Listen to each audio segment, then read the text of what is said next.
here's how you can identify screen touch problem on the iPad. Let me show you some possible solutions to this. And if this is your first time here, make sure you subscribe so you never miss anything important. Well, of course, your iPad might not be reacting to touch due to some glitching in the software. So you can always just update your device, but there could literally be like a fault in the display. In order to know everything about that, it's best to get an app from the App Store which can test out your display. So that would be something like the touchscreen test. You can look that up, but I like to use this one, which is called the Phone Diagnostics, but it also has the iPad version available.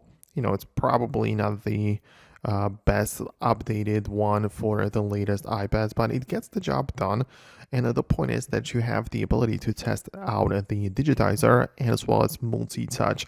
So in there, you can see that you can fill out all of the areas of the display with your finger to see if in all those places the screen becomes responsive, right? So that would be like the first way to do this. And of course, there is something like the multi-touch. So you can also just check out the multi-touch section and whether your iPad can recognize multiple different touches, and even more things can be tested through this type of application. So I would most definitely start with that to see if the whole thing can be if like the whole iPad display is identified, right? Because obviously if I like half the screen doesn't work, then of course it's gonna let you know about it through this app. So let me know in the comments below if you managed to use it to your advantage.